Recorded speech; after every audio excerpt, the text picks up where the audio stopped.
जय श्री हरे कृष्णा। हिंदू धर्म में एकादशी का बहुत महत्व है, लेकिन क्या आप जानते हैं कि फाल्गुन महीने के शुक्ल पक्ष की एकादशी को आमल की एकादशी क्यों कहते हैं? आमल की का सीधा सा मतलब है आंवला।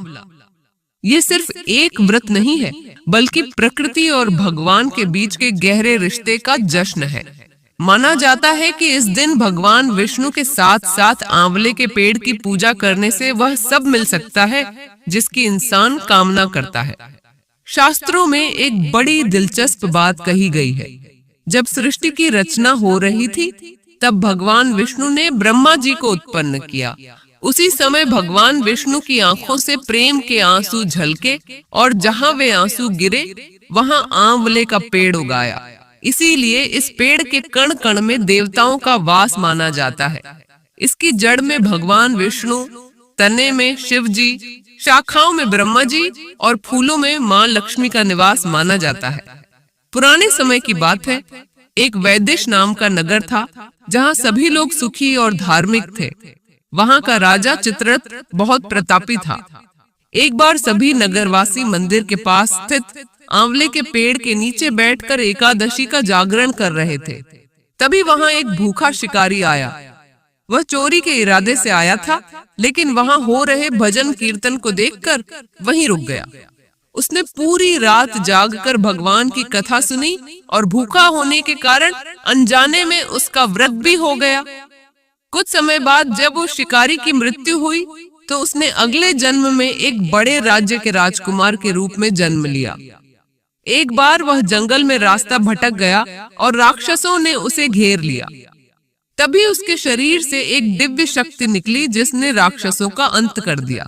जब उसने पूछा कि मेरी रक्षा किसने की, तो आकाशवाणी हुई कि यह तुम्हारे पिछले जन्म की अनजाने में की गई आमल की एकादशी का फल है।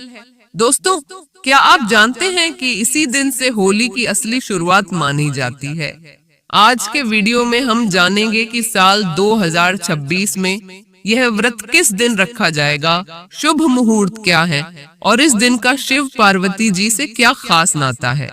वीडियो को अंत तक देखिएगा, क्योंकि छोटी सी चूक से व्रत का फल अधूरा रह सकता है। सबसे पहले जानते हैं इसे रंग भरी एकादशी क्यों कहते हैं।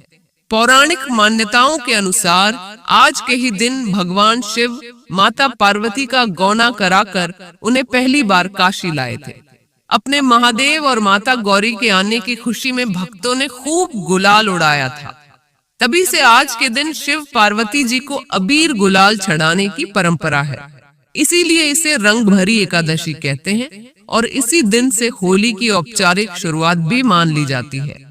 तारीखों की बात करें तो इस बार एकादशी तिथि 26 फरवरी गुरुवार की रात 12:34 से शुरू होगी और इसका समापन 27 फरवरी शुक्रवार को रात 10:33 पर होगा। क्योंकि शुक्रवार को सूर्योदय के समय एकादशी तिथि है, इसलिए आमल की एकादशी का उपवास 27 फरवरी शुक्रवार को ही रखा जाएगा।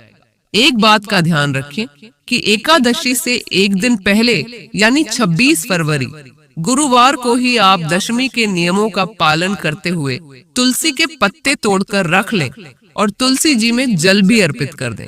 इसके बाद द्वादशी तिथि 27 फरवरी की रात 10:34 से शुरू होकर 28 फरवरी शनिवार को रात 8:43 तक रहेगी।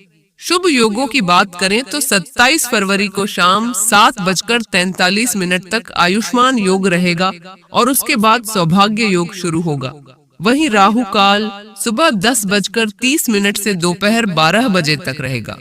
व्रत खोलने यानी पारण का सही समय 28 फरवरी शनिवार को सुबह 6:54 से लेकर सुबह 9:06 तक रहेगा। आप इसी शुभ मुहूर्त में अपना व्रत खोलें। जैसा कि नाम से ही साफ है, आमल की का मतलब आंवला होता है। मान्यता है कि श्री हरि को आंवला बहुत प्रिय है, इसलिए आज के दिन विशेष रूप से आंवले के पेड़ और उसके फलों की पूजा की जाती है। सुबह स्नान के बाद आप मंदिर में दीप जलाएं और भगवान विष्णु का गंगा जल या पंचामृत से अभिषेक करें। उन्हें तुलसी दल, मंजरी और पीले फूल चढ़ाएं। साथ ही भगवान शिव और माता पार्वती को अबीर गुलाल अर्पित करना न भूलें। अगर आपके पास आंवले का पेड़ है तो वहां कच्चा दूध और जल अर्पित करें और शाम को एक दीपक जलाएं। अगर पेड़ न हो तो आप मंदिर में ही 5 या 7 आंवले रखकर पूजा कर सकते हैं। अंत में द्वादशी तिथि को शुभ मुहूर्त में भगवान की पूजा करके सात्विक भोजन से अपना व्रत खोलें और सामर्थ्य के अनुसार दान जरूर करें। उम्मीद है आपको यह जानकारी अच्छी लगी होगी। वीडियो को लाइक जरूर करें। जय श्री हरि, जय श्री राम।